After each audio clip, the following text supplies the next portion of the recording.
Hello friends, welcome back. இந்த வீடியோவில் நம்ம பார்க்க போகிற படம் 2017 சந்தீப் கிஷனோட நடிப்பில் வெளியான மாயவன். இது ஒரு வேற level science fiction thriller movie. ரொம்ப த்ரில்லிங்காகவும் அடுத்தடுத்து என்ன நடக்க போகுதுன்னு ரொம்ப இன்ட்ரெஸ்டிங்காகவும் இருக்கும். ஸோ இந்த வீடியோவை ஸ்கிப் பண்ணாமல் ஃபுல்லாக பாருங்கள். ஒரு 20-25 நிமிஷத்துக்குள்ள இந்த படத்தோட மொத்த ஸ்டோரியையும் பார்த்துடலாம். ஸோ வாங்க வீடியோக்குள்ளே போகலாம். இந்த படத்தோட ஓப்பனிங்லேயே ஒரு சயின்டிஸ்ட் இறந்து போயிருக்காரு. அவர் வீட்டுக்கு சொந்தக்காரங்க தெரிஞ்சவங்கலாம் வந்திருக்காங்க. அந்த சயின்டிஸ்டோட ஜிம் ட்ரைனர் தீனாவும் அங்கே வந்து டெட் பாடிக்கு மாலையெல்லாம் போட்டு ஒரு மாதிரி தெனாவட்டா பார்த்துட்டு போறாரு. தெரிஞ்ச ஒருத்தர் இறந்துட்டாருங்கிற வருத்தம் அவர் முகத்துல கொஞ்சம் கூட தெரியல. அப்படியே கட் பண்ணா போலீஸ் இன்ஸ்பெக்டர் குமரன் ஒரு திருடனை பிடிக்க துரத்திட்டு இருக்காரு. அந்த திருடன் நிறைய வீடுகள் இருக்கிற ஒரு அபார்ட்மெண்ட்ல பூந்து ஓடிட்டு இருக்கான். குமரனும் அவனை விடாம துரத்துறாரு. அப்போ ஒரு வீட்டை கிராஸ் பண்ணும்போது உள்ள ஏதோ வித்தியாசமா நடக்கிறத கவனிக்கிறாரு. யாரோ ஒரு ஆளு ஒரு லேடிய கத்தியால குத்திட்டு இருக்க மாதிரி தெரியுது. உள்ள போய் பார்த்தா அங்க ஒரு லேடி கத்தியால குத்தப்பட்டு ரத்த வெள்ளத்துல செத்து கிடக்குறாங்க.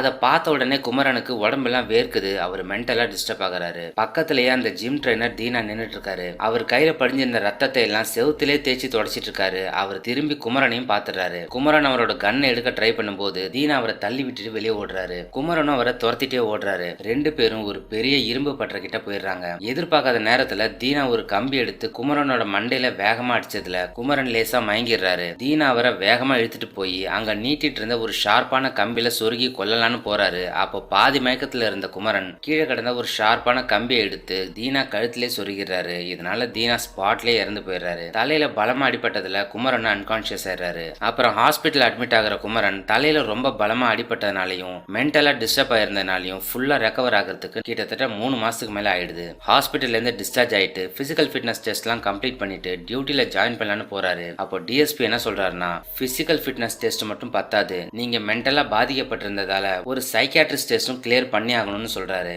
சரின்னு சொல்லி குமரனும் சைக்கியாட்ரிஸ்ட பார்க்க ஜிஹெச்சுக்கு போறாரு. அங்க ஒரு யங் லேடி தான் சைக்கியாட்ரிஸ்ட் டாக்டரா இருக்காங்க. இவங்க பேரு ஆதிரை. ஆதிரை குமரன் கிட்ட கொஞ்ச நேரம் கேஷுவலா பேசுறாங்க. அதுக்கு குமரனோட ரியாக்ஷன் அப்சர்வ் பண்ணிட்டு, உங்களுக்கு இன்னும் அந்த இன்சிடென்ட்டோட பாதிப்பு இருக்கு, உங்களுக்குள்ள நிறைய பயம் இருக்கு, இப்போ நீங்க டியூட்டில ஜாயின் பண்றது அவ்வளவு சரியில்லைன்னு சொல்றாங்க. குமரனுக்கு கோவம் வந்துடுது. எதை வச்சு எனக்கு பயம் இருக்குன்னு சொல்றீங்கன்னு அவர் கோவமா கேட்கவும், எனக்கு கன்ஃபார்மா தெரியாது, சும்மா தான் சொன்னேன், ஆனா உங்களுக்கு இவ்வளோ கோவம் வரதுல இருந்தே உங்களுக்கு பயம் இருக்குன்னு கன்ஃபார்ம் ஆயிடுச்சு, எவ்வளோ கோவம் வருதோ அவ்வளோ பயம் இருக்குன்னு அர்த்தம்னு அவங்க சொல்றாங்க. குமரனுக்கு இன்னும் கோவம் வருது. உடனே இங்கேருந்து எழுந்து போயிடுறாரு. அப்புறம் வேற ஒரு சைக்கியாட்ரிஸ்ட் டாக்டர்கிட்ட டிஎஸ்பி மூலமா சொல்லி அன்னைக்கு ஈவினிங்குள்ள மென்டல் ஃபிட்னஸ் சர்டிபிகேட்டை வாங்கி டியூட்டில ஜாயின் பண்ணிடுறாரு. ஒரு நாள் ஒரு ஷாப்பிங் மாலுக்கு வெளியே குமரன் ஒரு திருடனை அரெஸ்ட் பண்ணி கூட்டிட்டு போறாரு. அங்க வந்திருந்த ஆதிரை இவரை பார்த்துட்டு எப்படி ஒரு டியூட்டில ஜாயின் பண்ணாருன்னு யோசிக்கிறாங்க. அப்போ ஒரு பெரிய பங்களால கொலை நடந்திருக்குன்னு இவருக்கு இன்ஃபர்மேஷன் வரவும் குமரனும் அவரோட டீமும் உடனே அங்க போறாங்க. ஒரு ஃபேமஸான சினிமா ஆக்ட்ரஸ் தான் அவங்க வீட்டுல கொலை செய்யப்பட்டிருக்காங்க. அங்க ஏற்கனவே ஃபாரன்சிக் டிபார்ட்மெண்ட்ல இருந்து வந்து தடயங்களை கலெக்ட் பண்ணிட்டு இருக்காங்க.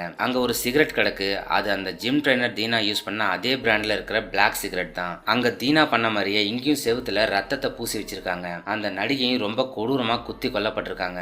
ரத்தத்தை பார்த்ததும் குமரனுக்கு ரொம்ப வேர்க்குது. அன்னைக்கு மாதிரியே இன்னைக்கும் அவருக்குள்ள அதிர்ச்சியும் பயமும் ஏற்படுது. வேகமா அங்கேருந்து வெளியே வந்து பக்கத்துல இருக்கிற ஒரு லாட்ஜுக்கு போய் ஒரு ரூம் எடுத்து ஃபேஸ் வாஷ் பண்றாரு. அங்க பாத்ரூம் கண்ணாடியிலையும் ஒரே ரத்தமா படிஞ்சிருக்க மாதிரி இவருக்கு இல்யூஷன் உண்டாகுது. இவர் பயந்து போய் ஒரு போர்வையை போத்திட்டு ஒரு மூலையில உட்காந்துறாரு. யாரோ கதவை தட்டுறாங்கன்னு திறந்து பார்த்தா ஆதிரை அங்க நிக்கிறாங்க. ஷாப்பிங் மாலுக்கு வெளியே குமரனை பார்த்துட்டு அங்கேருந்து வர ஃபாலோ பண்ணி வந்திருக்காங்க. உங்ககிட்ட நான் கொஞ்சம் பேசணும், இப்போ உங்களுக்கு ஹெல்ப் தேவைன்னு அவங்க சொல்றாங்க. ஆனா குமரன் அவங்க பேசுறத கண்டுக்காம போறாரு. ஆதிரை அவரை ஸ்டாப் பண்ண பாக்குறாங்க. குமரன் அவங்கள கண்ணத்திலேயே அரைஞ்சிட்டு வெளியே வர்றாரு. போலீஸ் எஸ்ஐ குமரனை பார்த்துட்டு அவர் ஒரு மாதிரி டிஸ்டர்ப்டா இருக்கிறாருன்னு அவரே புரிஞ்சுக்கிட்டு, சார் பக்கத்துல தான் என் வீடு இருக்கு, அங்க வந்து கொஞ்ச நேரம் ரெஸ்ட் எடுத்துட்டு போங்கன்னு சொல்லி அவரை வீட்டுக்கு கூட்டிட்டு போறாரு. அப்போதான் எஸ்ஐயோட வைஃபும் அவரோட ரெட்டப்பிறவி பெண் குழந்தைங்களும் ஊருக்கு கிளம்பிட்டு இருக்காங்க. அவங்க கிளம்பினதுக்கு அப்புறமா குமரனை எஸ்ஐ ரூம்ல படுக்க வைக்கிறாரு. கொஞ்ச நேரத்துல ஆதிரை அங்கேயும் வந்துடுறாங்க. அவர் இப்ப ரொம்ப மென்டல் பிரஷர்ல இருக்காரு சார், அவருக்கு இந்த இன்ஜெக்ஷனை போடணும்னு சொல்றாங்க. அவர் இப்பதான் அமைதியா தூங்கிட்டு இருக்காரு, டிஸ்டர்ப் பண்ணாதீங்கன்னு எஸ்ஐ சொல்லவும், அவர் தூங்கிட்டு தான் இருக்காருன்னு கொஞ்சம் பாருங்கன்னு ஆதிரை சொல்றாங்க. எஸ்ஐயும் ரூம்ல எட்டி பாக்குறாரு. குமரன் தலையில கை வச்சுட்டு ஒரு மாதிரி பயந்த மாதிரி உட்காந்துருக்காரு. இத பாக்குற எஸ்ஐயும் ஆதிரையை அலோவ் பண்றாரு. ஆதிரையும் உள்ள போய் இந்த ஊசியை போட்டுக்கோங்கன்னு குமரன் சொல்றாங்க. இங்க ஏன் வந்த, மரியாதையா வெளியே போன்னு சொல்லி குமரன் அவங்கள வெளியே தள்ள ட்ரை பண்றாரு. இப்போ ஆதிரை குமரனை அரைஞ்சிடுறாங்க. குமரனும் அமைதியா உட்காந்துறாரு. ஆதிரை அந்த இன்ஜெக்ஷனை போட்டதுக்கு அப்புறம் தான் குமரன் நார்மல் ஆகுறாரு. அப்புறமா டிஎஸ்பியை போய் மீட் பண்ற குமரன், அந்த சைக்கியாட்ரிஸ்ட் டாக்டர் சொன்னது உண்மைதான் சார், நான் இன்னும் மென்டலா டிஸ்டர்ப்டா தான் இருக்கேன், கொஞ்ச நாள் ட்ரீட்மெண்ட் எடுத்துட்டு சரியானதுக்கு அப்புறம் வந்து டியூட்டில ஜாயின் பண்ணிக்கிறேன்னு சொல்றாரு. அதை தொடர்ந்து குமரன் ஆதிரைட்ட ட்ரீட்மெண்ட் எடுக்க ஸ்டார்ட் பண்றாரு. ஆதிரையும் குமரனோட மென்டல் ஸ்டெபிலிட்டிக்காக நிறைய சின்ன சின்ன ஆக்டிவிட்டி எல்லாம் கொடுக்குறாங்க. குமரனும் கொஞ்சம் கொஞ்சமா தேறிட்டே வராரு. நாட்கள் போக போக இந்த ரெண்டு பேருக்கும் நடுவுல ஒரு நல்ல ஃப்ரெண்ட்ஷிப் டெவலப் ஆகுது. ரத்தத்தை பார்த்தா குமரன் ஏன் டிஸ்டர்ப் ஆகுறாருன்னு தெரிஞ்சுக்க குமரனை ஹிப்னோடைஸ் பண்ணி பாக்குறாங்க. சின்ன வயசுல குமரன் ஒரு கிணத்துல தவறி விழுந்திருப்பாரு. அவரை காப்பாத்த அவரோட அக்காவும் கிணத்துல குதிக்கும் போது அவங்க தலையில அடிபட்டு அந்த இடமே ஒரே ரத்தமா இருக்கும். ஊர் மக்கள் வந்து 2 பேரையும் காப்பாத்துறாங்க. குமரன் பழிச்சிட்டாரு, ஆனா அவங்க அக்கா இறந்துடுறாங்க. அதுக்கப்புறமா எப்ப ரத்தத்தை பார்த்தாலும் குமரனுக்கு அவங்க அக்கா இறந்த இன்சிடென்ட் ஞாபகத்துக்கு வந்து அவர் மென்டலா டிஸ்டர்ப் ஆகி பயப்பட ஆரம்பிச்சிருவாரு. இதை தெரிஞ்சுக்கிற ஆதிரையும் அதுக்கு தகுந்த மாதிரி குமரனுக்கு பிராக்டிகலா ட்ரீட்மெண்ட் கொடுக்குறாங்க. ஒரு நாள் குமரன் ஆதிரைய ஒரு மோட்டிவேஷன் ஒர்க் ஷாப்க்கு கூட்டிட்டு போறாரு. மோட்டிவேஷன் ஸ்பீக்கர் ருத்ரன் தான் கிளாஸ்ல பேசுறதுக்காக வராரு. கூடவே அவர் வளர்க்குற நாயையும் கூட்டிட்டு வராரு. ருத்ரன் பேச ஆரம்பிக்கிறாரு. குமரன் அவர் ஸ்பீச்சை ஆர்வமா கவனிக்கிறாரு. ஒர்க் ஷாப் முடிஞ்சதும் குமரன் ருத்ரனை மீட் பண்ணி உங்க செமினார் ரொம்ப இன்ட்ரெஸ்டிங்காகவும் ரொம்ப ஹெல்ப்ஃபுல்லாகவும் இருந்ததுன்னு சொல்றாரு. குமரன் ஓரளவு மென்டலா ஃபிட் ஆனதுக்கு அப்புறமா மறுபடியும் டியூட்டில ஜாயின் பண்ணி அந்த சினிமா ஆக்ட்ரஸ் மர்டர் கேஸ அவரே எடுத்து இன்வெஸ்டிகேட் பண்றாரு. குமரன் முதல்ல பார்த்த கொலை, அதாவது ஜிம் ட்ரெயினர் தீனா செஞ்ச கொலையும் 3 மாசத்துக்கு அப்புறமா நடந்த இந்த சினிமா ஆக்ட்ரஸ் கொலையும் கிட்டத்தட்ட ஒரே மாதிரி இருக்கு. 2 கொலையை செஞ்சவங்களும் பயன்படுத்தினது ஒரே மாதிரி பிளாக் சிகரெட் தான். 2 ஸ்பாட்லயும் செவுத்துல ரத்தம் பூசப்பட்டிருக்கு. தீனா கொலை செஞ்ச அன்னைக்கே அவரும் செத்துட்டாரு. இப்போ அதே மாதிரி இன்னொரு கொலை நடந்திருக்கு. 2 கொலையை செஞ்சது வேற வேற ஆளா இருந்தாலும் ரெண்டுமே ஒரே மாதிரி பேட்டர்ன்ல இருக்கறனால ரெண்டுக்கும் ஏதோ சம்பந்தம் இருக்குங்கிற கோணத்துல குமரன் விசாரிக்க ஆரம்பிக்கிறாரு. முதல்ல அந்த ஜிம் ட்ரெயினர் தீனாவோட அம்மாட்ட போய் விசாரிக்கிறாரு. அவங்க என்ன சொல்றாங்கன்னா, தீனா சாகறதுக்கு முன்னாடி கடைசி 10 நாளா அவன்கிட்ட நிறைய வித்தியாசங்கள் தெரிஞ்சுது. என்கிட்ட சரியா பேசவே இல்ல. வேதாள பாக்குற மாதிரி பார்க்க ஆரம்பிச்சிட்டான். ஜிம்முக்கு போறதையும் நிறுத்திட்டான். அவன் எப்பவும் நியூஸ் பேப்பர்லாம் படிக்க மாட்டான். ஆனா திடீர்னு இங்கிலீஷ் பேப்பர்லாம் வாங்கி படிக்க ஆரம்பிச்சிட்டான். சிகரெட் பழக்கமே இல்லாதவன் திடீர்னு சிகரெட் பிடிக்க ஆரம்பிச்சிட்டான்னு அவங்க சொல்றாங்க. அடுத்ததா சினிமா ஆக்ட்ரஸ் கொலை கேஸ்ல பல வருஷமா அவங்க கூடவே இருந்த மேக்கப் மேன் மேல இவருக்கு டவுட் வருது. அவங்க வீட்டுக்கு போய் விசாரிக்கும் போது அந்த ஆக்ட்ரஸ் இறந்ததுக்கு அப்புறம் 10-15 நாளா இன்னும் வீட்டுக்கே அவர் வரலன்னு அவங்க வைஃப் சொல்றாங்க. மேற்கொண்டு விசாரிக்கும் போது கடந்த 3-4 மாசமா அவரோட நடவடிக்கையில நிறைய மாற்றங்கள் தெரிஞ்சதா அவங்க சொல்றாங்க. ரொம்ப சுத்தம் பார்க்க ஆரம்பிச்சிட்டாரு. அவர் திங்ஸ் எல்லாம் அடிக்கடி சுத்தம் பண்ணிக்கிட்டே இருப்பாரு. இங்கிலீஷ் புக் எல்லாம் வாங்கி படிக்க ஆரம்பிச்சிட்டாரு. தாம் பொண்ணையே ஒரு மாதிரி தப்பா பார்க்க ஆரம்பிச்சிட்டாருன்னு சொல்லி அவர் ரீசெண்டா எடுத்த ஒரு போட்டோவை காட்டுறாங்க. இதெல்லாம் கேட்கிற குமரனுக்கு ஒரே குழப்பமா இருக்கு. தீனாவுக்கும் இந்த மேக்கப் மேனுக்கும் பல ஒற்றுமைகள் இருக்கு. சோ கண்டிப்பா மேக்கப் மேன் தான் கொலை செஞ்சிருப்பாருன்னு கெஸ் பண்ணி உடனே அந்த மேக்கப் மேனோட மொபைல் நம்பர் மூலமா அவரோட கால்ஸை ட்ரேஸ் பண்ணதுல அவர் ஒரு ஸ்டார் ஹோட்டல்ல தங்கி இருக்கிறது தெரிய வருது. உடனே குமரனும் ஒரு டீம் அங்க போறாங்க. பார்ல உட்காந்து குடிச்சிட்டு இருக்கிற அந்த மேக்கப் மேன்ட்ட குமரன் போய் பேசுறாரு. அந்த மேக்கப் மேனும் இப்ப அந்த பிளாக் சிகரெட்டை யூஸ் பண்ணிட்டு இருக்காரு. ரொம்ப சுத்தமா டிஷ்யூ பேப்பர் வச்சு தான் கிளாஸே எடுக்கிறாரு. ஆக்ட்ரஸ் கொலை கேஸ்ல நீ தான் பிரைம் சஸ்பெக்ட், உன்னை விசாரிக்கணும் வான்னு சொல்லி அவரை மேல மொட்டை மாடிக்கு கூட்டிட்டு போறாங்க. மேக்கப் மேன் குமரன்ட்ட தனியா பேசணும்னு சொல்லி அவர் மட்டும் தனியா கூட்டிட்டு போறாரு. சினிமா ஆக்ட்ரஸை ஏன் கொலை பண்ணன்னு குமரன் கேட்கும்போது, அதெல்லாம் உனக்கு சொன்னா புரியாது. இது முதல் கொலை இல்ல, 2வது கொலை. முதல் கொலை பண்ண 5வது நிமிஷம் நீ என்ன பார்த்துட்ட, என்ன துரத்திட்டு வந்த, நாம 2 பேரும் சண்டை போட்டோம். நான் செத்துட்டேன், ஆனா நீ பொழைச்சிட்டேன்னு மேக்கப் மேன் சொல்றாரு. இதை கேட்கிற குமரனுக்கு ஒரே குழப்பமா இருக்கு. என்னடா வளரன்னு குமரன் கேக்குறாரு. அப்போ திடீர்னு மேக்கப் மேன் குமரனை அடிக்க வராரு. 2 பேரும் இப்ப சண்டை போடுறாங்க. குமரன் மேக்கப் மேனை ரொம்ப ஈஸியா அடிச்சு கீழே தள்ளிடுறாரு. அதே நேரம் குமரனோட போலீஸ் டீமும் கிட்ட வந்துடுறாங்க. அப்போ அந்த மேக்கப் மேன், இந்த உடம்பே வேஸ்ட், உன்னை நான் அப்புறம் பாத்துக்கிறேன்னு சொல்லிட்டு அவங்க அசந்த நேரத்துல வேகமா ஓடி போய் மொட்டை மாடியில இருந்து கீழே குதிச்சு ஸ்பாட்ல இறந்துடுறாரு. கைக்கு கிடைச்ச அக்யூஸ்ட ஒழுங்கா பிடிக்காம கவனக்குறைவா இருந்து சாக விட்டதுனால குமரன் மேலேயும் அந்த எஸ்ஐ மேலேயும் என்கொயரி வருது. சுப்பீரியர் ஆபீசர்ஸ் அவங்க 2 பேரையும் வார்ன் பண்ணி விடுறாங்க. அப்புறம் ஒரு நாள் இன்னொரு கொலை நடந்திருக்குன்னு உங்களுக்கு இன்ஃபர்மேஷன் வருது. ஒரு பெரிய சயின்டிஸ்ட் தான் கொல்லப்பட்டிருக்காரு. அங்கேயும் முன்ன நடந்த மாதிரியே பக்கத்துல இருந்த பாறையில ரத்த கரை தொடச்சி வைக்கப்பட்டிருக்கு. கண்டிப்பா இதுக்கு முன்னாடி நடந்த 2 கொலைக்கும் இந்த கொலைக்கும் லிங்க் இருக்குன்னு குமரன் நினைக்கிறாரு. அந்த சயின்டிஸ்ட் வீட்டுக்கு போய் ஏதாவது க்ளூ கிடைக்குதான்னு தேடி பாக்குறாரு. அங்க அந்த மோட்டிவேஷன் ஸ்பீக்கர் ருத்ரனோட புக் இருக்கு. ஒருவேளை இந்த சயின்டிஸ்ட் அந்த ருத்ரனோட கிளாஸ் அட்டன் பண்ணிருக்க வாய்ப்பு இருக்குன்னு நினைச்சு இந்த சயின்டிஸ்ட பத்தி ஏதாவது தெரியுமான்னு விசாரிக்க ருத்ரனை பார்க்க போறாரு. அங்க போய் பார்த்தா ருத்ரனும் அதே மாதிரி பிளாக் சிகரெட்டை ஸ்மோக் பண்ணிட்டு இருக்கிறத குமரன் கவனிக்கிறாரு. குமரன் அவர்கிட்ட பேசும்போது ருத்ரனோட ரெஸ்பான்ஸ் கொஞ்சம் வித்தியாசமா இருக்கு. அதோட அவரும் அந்த மேக்கப் மேன் மாதிரி ரொம்ப சுத்தமா டிஷ்யூ பேப்பர் வச்சு கிளாஸ் எடுத்து தண்ணி குடிக்கிறாரு. இதெல்லாம் பாக்குற குமரனுக்கு இப்ப ருத்ரன் மேல சந்தேகம் வருது. மேற்கொண்டு எதுவும் பேசாம எழுந்து வெளியே வந்து ரிசப்ஷன்ல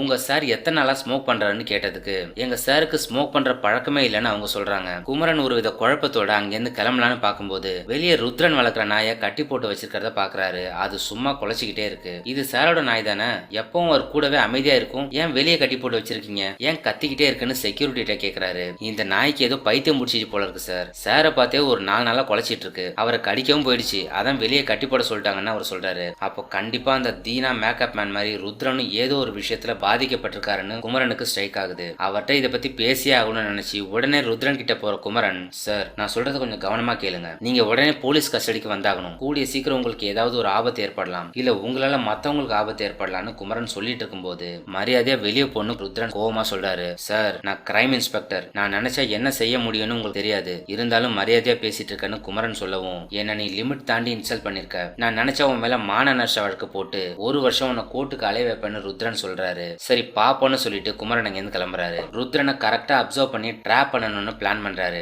ஒரு நாள் ருத்ரன் ஹோட்டல்ல சாப்பிட்டுட்டு வெளியே வரும்போது திடீர்னு ஒருத்தன் வந்து ருத்ரனோட வாலெட்டை பிக் பாக்கெட் அடிச்சிட்டு ஓடுறான். ருத்ரனும் அவனை துரத்திட்டு ஓடுறாரு. அவன் ஏதோ பழைய குடோன் மாதிரி இருக்கிற இடத்துக்கு ஓடுறான். ருத்ரன் அவனை ஃபாலோ பண்ணி பிடிச்சிடுறாரு. அவன் இவரை தள்ளி விட்டுட்டு இவர் மேல குப்பையை கொட்டிட்டு ஓடுறான். கடைசியில பார்த்தா போலீஸ் தான் ருத்ரன் இங்க வர வைக்க இவனை செட் பண்ணி அனுப்பியிருக்காங்க. அப்ப ருத்ரனோட நாயை கூட்டிட்டு குமரன் அங்க வராரு. அந்த நாய் ருத்ரனை பார்த்து கொலைச்சிக்கிட்டே இருக்கு. இதனால ருத்ரன் ரொம்ப டிஸ்டர்ப் ஆகுறாரு. ஒரு கட்டத்துக்கு மேல அந்த சத்தத்தை பொறுத்துக்க முடியாம ஒரு கம்பியை எடுத்து அந்த நாயை அடிச்சே கொன்னுடுறாரு. ஒரு மாதிரி பைத்தியம் பிடிச்ச மாதிரி சிரிக்கிறாரு. குமரனே அடிக்க வராரு. அதுக்குள்ள போலீஸ் அங்க வந்து அவரை பிடிச்சி இழுத்துட்டு போயிடுறாங்க. ஒரு நாயை அடிச்சு கொண்ட கேஸ்ல அவரை அரெஸ்ட் பண்றாங்க. அடுத்ததா போலீஸ் ஸ்டேஷன்ல ருத்ரனை ஒரு ரெஜிஸ்டர்ல சைன் பண்ண சொல்றாங்க. அப்ப அவரு வேற ஏதோ ஒரு சைன் போடுறாரு. ஆனா அடுத்த செகண்டே சுதாரிச்சுட்டு அந்த சைனை வேகமா அடிச்சிட்டு அப்புறமா ருத்ரன் சைன் பண்றாரு. இத போலீஸ் கவனிச்சிடுறாங்க. ஏன் ருத்ரன் முதல்ல வேற சைன் போட்டான்னு யோசிக்கிறாங்க. ருத்ரன் முதல்ல போட்டு அடிச்ச கையெழுத்தை ஃபாரன்சிக்ல கொடுத்து ரீக்ரியேட் பண்றாங்க.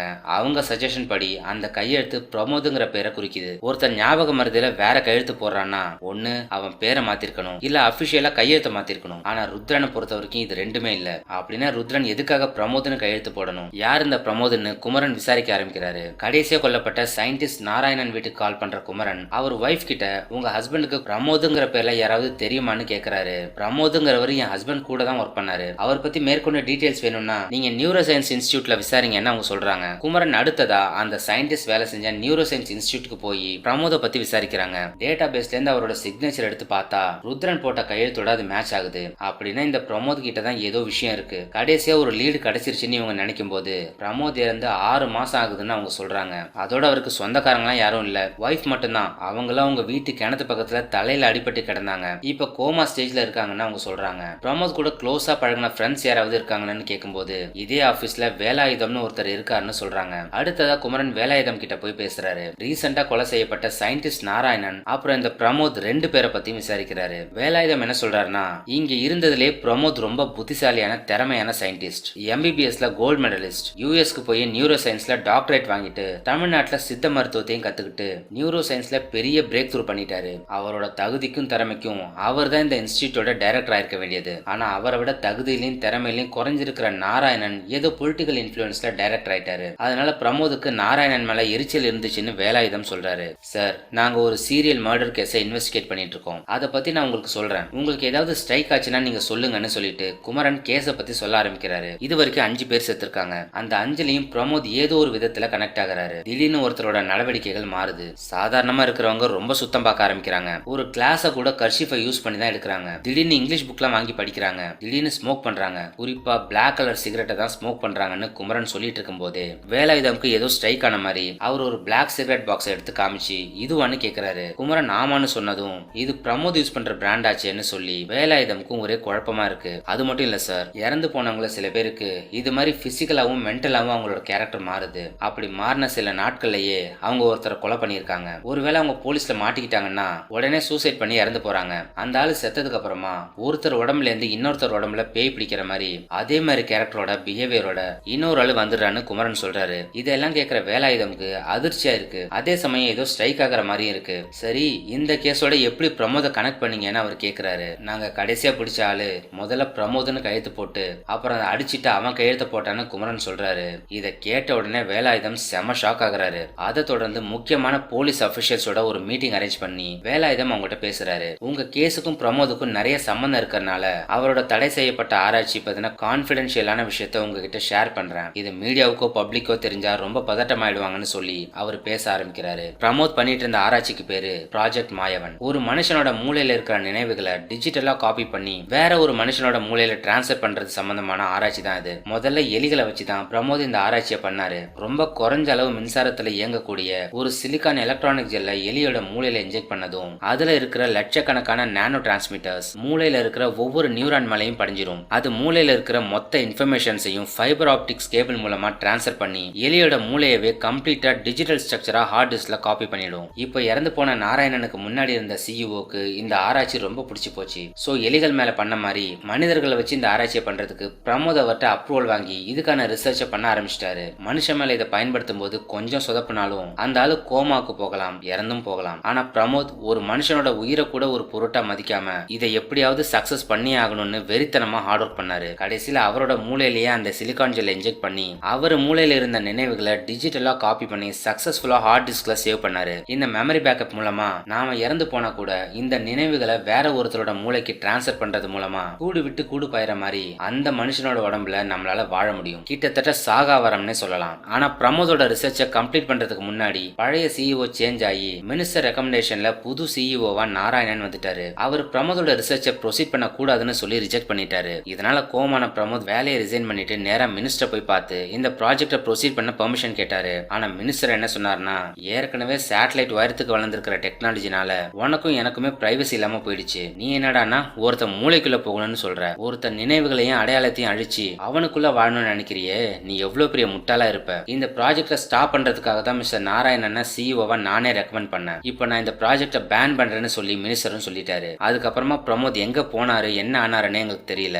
எங்க கூட கான்டாக்ட்ல இல்ல. ஒரு நாள் அவர் இறந்துட்டாருங்கிற நியூஸ் மட்டும் தான் வந்துச்சு. நீங்க சொல்றபடி பார்த்தா பிரமோத் அவரோட ப்ராஜெக்டை சக்சஸ்ஃபுல்லா முடிச்சு அவரோட மெமரியை வேற ஒருத்தர் மூளைக்கு டிரான்ஸ்ஃபர் பண்ணிருக்க வாய்ப்பு இருக்கு. இது எல்லாமே என்னோட கணிப்பு மட்டும்தான். இது உண்மையா பொய்யான்னா அவரே சொன்னாதான் உண்டுன்னு வேலாயுதம் சொல்லி முடிக்கிறாரு. சோ ருத்ரன் மூளையில தான் பிரமோதோட நினைவுகள் இருக்கு. அதாவது அவர் உடம்புல தான் இப்ப பிரமோத் வாழ்ந்துட்டு இருக்காரு. இந்த உண்மையை அவர் வாயில சொல்ல வைக்கிறதுக்கு அவரை ஹிப்னடைஸ் பண்ணி அவர்கிட்ட உண்மையை வாங்கணும்னு பிளான் பண்றாங்க. ருத்ரன் உடம்புல அந்த மருந்து செலுத்தி அவரை பாதி மயக்கத்துக்கு கொண்டு போய் ஹிப்னடைஸ் பண்றாங்க. வேலாயுதம் தான் அவர்கிட்ட பேசுறாரு. பிரமோத் உன் மூளையோட காப்பியை எப்படி இன்னொருத்தர் மூளைக்கு நீ டிரான்ஸ்ஃபர் பண்ணன்னு விசாரிக்கிறாரு. ருத்ரனும் சொல்ல ஆரம்பிக்கிறாரு. முதல்ல தீனாவை என் லேபுக்கு வர வச்சு அவனோட மூளையில அந்த எலக்ட்ரானிக் ஜெல்லை இன்ஜெக்ட் பண்ணி அதுல இருக்கிற நானோ டிரான்ஸ்மிட்டர்ஸை அவன் மூளையில இருக்கிற எல்லா நியூரான்ஸ் மேலையும் படர விடுவேன். அதுக்கப்புறம் இமிடியேட்டா ஹார்ட் டிஸ்க்ல இருக்கிற என்னோட டிஜிட்டல் நினைவுகள் அந்த டிரான்ஸ்மிட்டர்ஸ்ல காப்பி ஆயிடும். அதுக்கப்புறம் தீனா எப்பவும் போல சாதாரணமா தான் இருப்பான். என்னோட ஆராய்ச்சி வெற்றியா தோல்வியான்னு கண்டுபிடிக்க என் உயிரை நானே அழிச்சுக்கிட்டேன். நான் செத்த உடனே என்னோட மூளையில இருக்கிற டிரான்ஸ்மிட்டர்ஸ் தீனா மூளையில இருக்கிற டிரான்ஸ்மிட்டர்ஸ்க்கு சிக்னல் அனுப்பும். சிக்னல் கிடைச்ச உடனே முதல் கட்டமா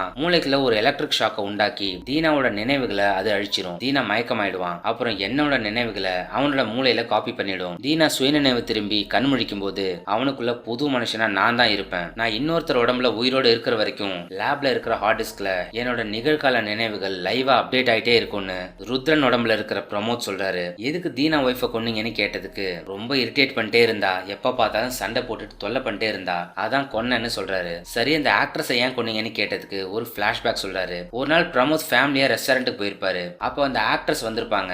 அவங்க பிரமோத கிராஸ் பண்ணி போகும்போது தவறுதலா அவர் மேல கூல் ட்ரிங்கை தட்டி விட்டுருப்பாங்க. இதனால பிரமோத் கோவப்பட்டு அந்த ஆக்ட்ரஸை திட்டாரு. அவங்க சாரி சொல்லியும் அதை பொருட்படுத்தாம அவங்களை இன்சல்ட் பண்ற மாதிரி ஒரு மாதிரி வல்கரா பேசிடுறாரு. இதனால அவங்க கூட இருந்த மேக்கப் மேன் கோவப்பட்டு பிரமோத அரைஞ்சிடுறாரு. அப்பவே அந்த மேக்கப் மேன் மூலமா தான் அந்த ஆக்ட்ரஸை பழி வாங்கணும்னு முடிவு பண்ணேன்னு ருத்ரன் சொல்லி முடிக்கிறாரு. சரி தீனா உடம்புல இருந்து அந்த மேக்கப் மேன் உடம்புல எப்படி போனேன்னு கேட்டதுக்கு, நான் தீனா உடம்புல கண் முழிச்சதும் அடுத்ததா யார் உடம்புல போகணும்னு செலக்ட் பண்ணி அவனை எப்படியாவது என்னோட லேபுக்கு கூட்டிட்டு வந்து அவனோட மூளையில எலக்ட்ரானிக் ஜெல்லை இன்ஜெக்ட் பண்ணி என்னோட கடைசியா அப்டேட் ஆன நினைவுகளை அந்த ஆளோட மூளையில இருக்கிற நானோ டிரான்ஸ்மிட்டர்ஸ்ல ஸ்டோர் பண்ணி வச்சிருவேன். மறுபடியும் நான் சாகர சூழ்நிலை வரும்போது அங்கேருந்து அடுத்த ஆளோட மூளைக்கு சிக்னல் போய் அவனோட மூளையில என்னோட மெமரிஸ் காப்பி ஆயிடும். இப்படித்தான் தீனா உடம்புல இருந்து மேக்கப் மேன் உடம்புல போனேன். இதே மாதிரிதான் மேக்கப் மேன் சேர்த்ததும் ருத்ரன் உடம்புல முடிச்சுக்கிட்டேன். இப்போ ருத்ரனும் மாட்டிக்கிட்டான். அவனை இப்ப கொல்லணும். அப்பதான் என்னோட கடைசி நினைவுகளோட அடுத்த ஆளுக்குள்ள போக முடியும்னு ருத்ரனுக்குள்ள இருக்கிற பிரமோத் சொல்றாரு. உன்னோட சீக்ரெட் லேப் எங்க இருக்குன்னு இவங்க கேக்குறாங்க. அதுக்கு எந்த பதிலும் அவர் சொல்ல மாட்டாரு. சரி அட்லீஸ்ட் அடுத்ததா யார் உடம்புக்குள்ள போக போறீங்க, யார் ஆக்டிவேட் ஆவாங்கன்னு கேக்குறாங்க. அதுக்கும் எந்த பதிலும் அவர் சொல்லல. அதுக்குள்ள ருத்ரன் சுயநினைவுக்கு வந்து வேலாயுதமா அடிக்க பாயிறாரு. இப்ப பிரமோத் அடுத்ததா யார் மூலையில அந்த ஜெல்லை இன்ஜெக்ட் பண்ணி வச்சிருக்காருன்னு கண்டுபிடிக்கணும். இல்லன்னா பெரிய பிரச்சனையா போயிடுன்னு அதுக்கான வேலையை ஸ்டார்ட் பண்றாங்க. பிரமோதுக்கு தெரிஞ்ச ரொம்ப பழக்கமான எல்லாரோட லிஸ்டையும் எடுக்கிறாங்க. அதுல ரொம்ப ஆரோக்கியமாகவும் நல்ல பதவியிலையும் இன்ஃபுளுன்ஸாவும் இருக்கிற ஆளுங்க 15 பேரை ஃபில்டர் பண்ணி எடுக்கிறாங்க. அவங்களோட போட்டோஸ் எல்லாம் ஒன்னொன்னா ருத்ரன் கிட்ட காட்டுறாங்க. அதுல யாரோட உடம்புல ருத்ரன் போக போறாருன்னு அவர் சொல்ல போறதில்ல. ஆனா அந்த போட்டோஸ் எல்லாம் அவர் பார்க்கும்போது அவர் முகத்துல உண்டாகிற எக்ஸ்பிரஷன்ஸை கேமரால ரெக்கார்ட் பண்ணி ஃபேஸ் ரீடிங் எக்ஸ்பர்ட் கிட்ட அனலைஸ் பண்ண கொடுக்குறாங்க. அவங்க அதை செக் பண்ணி பார்த்துட்டு பிரமோத் ஒரு ஆர்மி ஆபீசர் கூட ஹேண்ட் ஷேக் பண்ற மாதிரி எடுக்கப்பட்ட ஒரு போட்டோவை அவர் பார்க்கும்போது மட்டும் அவர் முகத்துல மைனூட்டா பதட்டம் உண்டானதை அவங்க கண்டுபிடிச்சு சொல்லிடுறாங்க. மேஜர் சத்யன் தான் அந்த ஆர்மி ஆபீசர். பிரமோதும் மேஜர் சத்யனும் ஸ்கூல் டேஸ்ல இருந்து ரொம்ப க்ளோஸ் ஃப்ரெண்ட்ஸ் தான். கண்டிப்பா இப்ப ருத்ரன் செத்தா மேஜர் சத்யன் உடம்புல தான் பிரமோதோட மெமரி ஆக்டிவேட் ஆகும்னு இவங்க கெஸ் பண்ணிடுறாங்க. இருந்தாலும் இந்த விஷயத்தை கன்ஃபார்ம் பண்ண ஒரு ஐடியா பண்றாங்க. ருத்ரன் கிட்ட போய் அந்த ஆர்மி மேஜர் தான் அடுத்த ஆளுன்னு சும்மா சொல்லி பார்ப்போம். அப்ப அவன் டென்ஷன் ஆகி சூசைட் பண்ண ட்ரை பண்ணா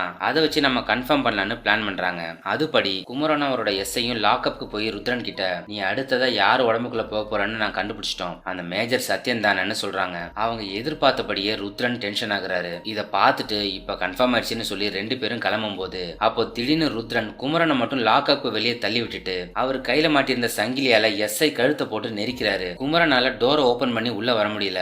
எஸ்ஐ கழுத்து நெரிக்கப்பட்டு சாகுற நிலைமைக்கு போயிடுறாரு. வேற வழி இல்லாம அவர்கிட்ட இருந்த கண்ணை எடுத்து ருத்ரன் நெஞ்சிலே அவர் சுட்டுறாரு. மயங்கி விழுந்த ருத்ரனை ஹாஸ்பிட்டல் அட்மிட் பண்றாங்க. அவர் ரொம்ப சீரியஸான கண்டிஷன்ல இருக்கிறதா டாக்டர் சொல்றாங்க. ருத்ரன் சாகிறதுக்குள்ள அடுத்த நாள் சென்னைக்கு ஒரு வேலையா வரப்போற மேஜர் சத்யனை மீட் பண்ணி அவர்கிட்ட இது விஷயமா பேசணும்னு குமரன் நினைக்கிறாரு. அடுத்த நாள் அதிகாலையிலேயே குமரன் ஏர்போர்ட்க்கு போய் சத்யனுக்காக வெயிட் பண்றாரு. அதே நேரம் இங்க ஹாஸ்பிட்டல்ல ருத்ரன் கண் முழிச்சிடறாரு. இப்ப ருத்ரன் செத்தாதான் மேஜர் சத்யன் உடம்புல அவரால் முழிக்க முடியும். அதனால அவருக்கு வச்சிருந்த ஆக்சிஜன் மாஸ்கை எடுத்து விட்டுறாரு. இதனால மூச்சு திணறி கொஞ்ச நேரத்திலேயே இறந்துறாரு. அவர் இறந்த அடுத்த செகண்டே இவர் பிரெயின்ல இருந்து சென்னைக்கு பிளைட்ல வந்துட்டு இருந்த மேஜர் சத்யனோட பிரெயினுக்கு சிக்னல் போய் பிரமோதோட நினைவுகள் சத்யனோட மூளையில காப்பி ஆயிடுது. பிரமோத் இப்போ மேஜர் சத்யனா கண் முழிக்கிறாரு. பிளைட் லேண்ட் ஆனதும் சத்யன் ஏர்போர்ட்குள்ள வராரு. குமரன் அவர்கிட்ட பேசலான்னு போறாரு. ஆனா சத்யன் அவரை கண்டுக்காம போயிட்டே இருக்கிறாரு. சத்யனை மீட் பண்ண அப்பாயின்மெண்ட் வாங்கி கொடுக்க சொல்லி குமரன் கேட்கிறாரு. சத்யன் ஒரு ஆர்மி மேஜருங்கிறதுனால அவரை அவ்வளோ ஈஸியா மீட் பண்ண முடியாது. வேலிடான ரீசன் இல்லாம அப்பாயின்மெண்ட் எல்லாம் கிடைக்காதுன்னு டிஎஸ்பி சொல்றாரு.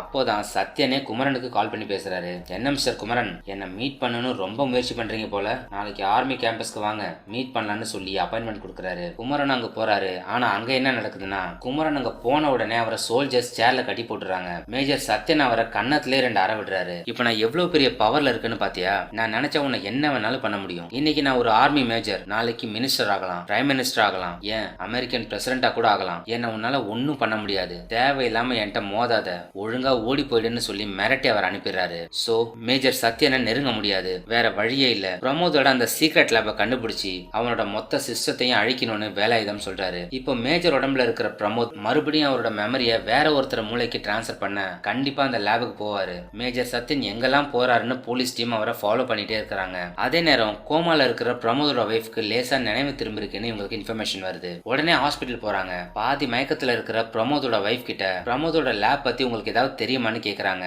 அவங்களால கண்ணை திறக்க முடியல, பேசவும் முடியல. பேப்பர் பேனா வேணுங்கிற மாதிரி செய்கையிலே காட்டுறாங்க. உடனே பேப்பர் பேனா அவங்ககிட்ட கொடுத்ததும் அவங்க அதுல வட்ட வட்டமா வரைகிறாங்க. அப்புறம் மறுபடியும் மயக்கமாயிடுறாங்க. இவங்க வரைஞ்சிருக்கிறதுக்கு என்ன அர்த்தம்னு இவங்க யோசிக்கிறாங்க. ரவுண்ட் ஷேப்ல என்னெல்லாம் இருக்குன்னு யோசிக்கும் போது இவங்க அவங்க வீட்டு கிணத்துக்கிட்ட தலையில அடிபட்டு கிடந்ததா தான் இவங்களுக்கு இன்ஃபர்மேஷன் கிடைச்சிருக்கும். இவங்க மென்ஷன் பண்ணது ஏன் ஒரு கிணறா இருக்கக்கூடாதுன்னு அவங்களுக்கு ஸ்ட்ரைக் ஆகுது. அப்போ பிரமோத் வீட்டு கிணத்துல தான் ஏதோ சீக்ரெட் இருக்குன்னு சொல்லி உடனே போலீஸ் டீம் அங்க போறாங்க. அங்க போய் அந்த கிணத்தை ஓபன் பண்ணி பார்த்தா அது கிணறே கிடையாது. உள்ள ஏதோ வால்ட் மாதிரி செஞ்சு லாக் பண்ணிருக்காங்க. அந்த வால்ட்டை உடைச்சு ஓபன் பண்ணி உள்ள இறங்குறாங்க. உள்ள போய் பார்த்தா அங்க சூப்பரா ஒரு சீக்ரெட் லேப் ஒன்னு இருக்கு. வேலாயுதமும் அங்க வந்து செக் பண்ணி பாக்குறாரு. இன்ஸ்டிடியூட்ல இருக்கிற லேப் மாதிரியே எல்லா வசதிகளோட பிரமோத் இங்க ஒரு லேபையே உருவாக்கி வச்சிருக்காரு. அங்க மெமரி எல்லாம் ஸ்டோர் பண்ணி வைக்கிற ஒரு பெரிய சிஸ்டம் ஃபங்க்ஷன் ஆயிட்டு இருக்கு. அதுக்குள்ள இருக்கிற ஹார்ட் டிஸ்க்ல தான் இப்ப பிரமோதோட நிகழ்கால நினைவுகள் அப்டேட் ஆயிட்டே இருக்கு. அதை ஆக்சஸ் பண்ணலான்னு பார்த்தா பாஸ்வேர்டு கேக்குது. ஹேக்கர்ஸ் டீமை வச்சு அதை ஓபன் பண்ணலான்னு பார்த்தாலும் முடியல. ரொம்ப ப்ரொடெக்டிவா இருக்கு. ஒவ்வொரு 5 நிமிஷத்துக்கும் பாஸ்வேர்டு சேஞ்ச் ஆயிட்டே இருக்கு. என்ன பண்றதுன்னு இவங்க டிஸ்கஸ் பண்ணிட்டு இருக்காங்க. குமரன் அந்த லேப்ல இருந்துகிட்டு ஒரு வீடியோவை எடுத்து சத்யனுக்கு அனுப்புறாரு. மேஜர் சார், நாங்க எங்க இருக்கோம் பாத்தீங்களா? இங்க தானே உங்க உயிர் இருக்கு. இனிமே நீங்க என்ன பண்றீங்கன்னு பாத்துடுறேன்னு பேசி ரெக்கார்ட் பண்ணி அனுப்பியிருக்காரு. இத பார்த்த மேஜர் சத்யன் பலமா சிரிக்கிறாரு. கொஞ்ச நேரத்துல லேப்ல இருக்கிற அந்த போலீஸ் எஸ்ஐக்கு அவர் வைஃப்ட இருந்து கால் வருது. அவங்க வைஃப் அழற மாதிரி இருக்கு. அதோட சிக்னல் சரியா கிடைக்காதனால அவர் மட்டும் அந்த லேபை விட்டு வெளியே வராரு. கால் கட் ஆகி வீடியோ கால் வருது. அதுல அவங்க வைஃப் அழுதுகிட்டே பேசுறாங்க. நான் சொல்றத கவனமா கேளுங்க, நீங்க எதுலயும் மாட்டிக்காதீங்க, கவனமா இருங்க, எப்படியாவது நம்ம 2 பொண்ணுங்களையும் காப்பாத்துருங்கன்னு சொல்லி முடிக்கிறாங்க. உடனே பக்கத்துல உட்கார்ந்து இருக்கிற மேஜர் சத்யன் அவங்க தலையிலே ஷூட் பண்ணி கொன்னுறாரு. இத பார்த்த அதிர்ச்சியில அந்த எஸ்ஐ கதறி அழுகுறாரு. வைஃப் இறந்துட்டாங்க. அவரோட 2 பொண்ணுங்களும் ஆபத்துல இருக்கிறாங்க. அவங்களையாவது காப்பாத்தி ஆகணும். சோ வேற வழி இல்லாம அந்த சத்யன் சொன்னபடி எஸ்ஐ செய்யறாரு. அவர் கொடுத்த இன்ஸ்ட்ரக்ஷன் படி இவர் லேபுக்குள்ள போறாரு. யாரும் கவனிக்காதப்போ சத்யன் இவர் கொடுத்த பாஸ்வேர்டை என்டர் பண்ணி சிஸ்டம்ல இருந்து அந்த பிரமோதோட மெமரி இருக்கிற ஹார்ட் டிஸ்க் வெளியே வருது. அதை எடுத்துட்டு வேகமா வெளியே போயிடுறாரு. இப்போ இந்த ஹார்ட் டிஸ்கை வீட்டுக்கு கொண்டு போய் சத்யன் கிட்ட கொடுக்கணும். எதுக்கும் இருக்கட்டும்னு அந்த எஸ்ஐ தன்னோட ஷர்ட்ல ஒரு சீக்ரெட் கேமராவை செட் பண்ணி வச்சுட்டு போறாரு. வீட்டுக்கு போய் பார்த்தா அவர் வைஃப் செத்து கிடக்குறாங்க. அதை பார்த்து எஸ்ஐ அழுகுறாரு. பக்கத்துல அந்த சத்யன் உட்காந்துருக்காரு. அழுதுகிட்டே அந்த ஹார்ட் டிஸ்கை சத்யன் கிட்ட கொடுக்குறாரு. அதை வாங்கின அடுத்த செகண்டே சத்யன் அவரையும் சுட்டு கொன்னுறாரு. இங்க லேப்ல சிஸ்டம்ல இருந்த ஹார்ட் டிஸ்கை காணோன உடனே எஸ்ஐ தான் வந்து போனாருன்னு சொல்றாங்க. உடனே குமரன் எஸ்ஐ வீட்டுக்கு போறாரு. அங்க ஹஸ்பண்ட் அண்ட் ஒய்ஃப் 2 பேரும் செத்து கிடக்கிறத பார்த்துட்டு குமரன் ரொம்ப வருத்தப்படுறாரு. அது மட்டும் இல்லாம அந்த சத்யனை அவங்க 2 பொண்ணுங்களையும் சுட்டு கொண்டுட்டு போயிருப்பாரு. எஸ்ஐ ஷர்ட்ல வச்சிருந்த கேமரால சத்யன் சுட்டது ரெக்கார்ட் ஆயிருக்கு. இதை ஒரு எவிடன்ஸா வச்சு சத்யன் மேல அரஸ்ட் வாரண்ட் வாங்கி ஒரு பெரிய போலீஸ் டீமே அவர் அரெஸ்ட் பண்ண போறாங்க. ஆனா சத்யன் இவங்க அசந்த நேரத்துல டிஎஸ்பி மேலே கன்னை நீட்டுறாரு. யாராலையும் அவரை எதுவும் செய்ய முடியல. டிஎஸ்பியை கன் பாயிண்ட்ல கார்ல ஏத்தி அவரையே டிரைவ் பண்ண சொல்லி சத்யன் தப்பிக்க ட்ரை பண்றாரு. ஒரு பெரிய போலீஸ் டீமே இவங்களை சேஸ் பண்ணி போகுது. கொஞ்ச நேரத்துல ஒரு பெட்ரோல் பங்க்ல இவங்க கார் போய் நிக்குது. கொஞ்ச நேரத்துல போலீஸ் டீமும் அங்க வந்து சுத்தி வளைச்சிடறாங்க. கிட்ட போய் பார்த்தா காருக்குள்ள சத்யன் இல்ல, தப்பிச்சிட்டாரு. டிஎஸ்பி தலையிலே குண்டு பாஞ்சு செத்து கிடக்குறாரு. தப்பிச்சு போன சத்யன் அன்னைக்கு நைட்டே அந்த சயின்டிஸ்ட் வேலாயுதம் வீட்டுக்கு போய் அங்கிருந்து வேலாயுதமா கடத்திட்டு போயிடுறாரு.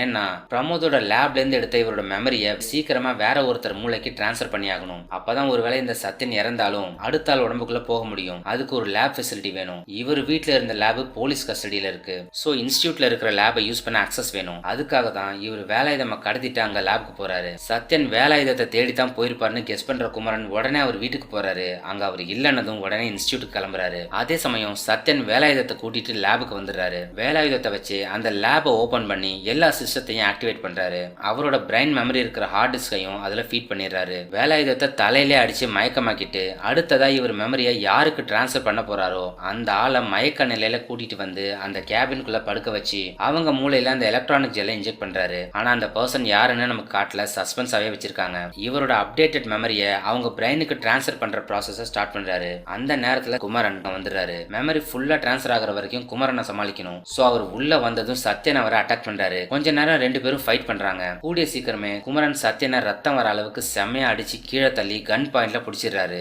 அதே நேரம் மெமரி டிரான்ஸ்ஃபர் பண்ற ப்ராசஸ் 100% கம்ப்ளீட் ஆகுது. இப்போ சத்யன் பலமா சிரிக்கிறாரு. என்ன கொல்ல போறியா?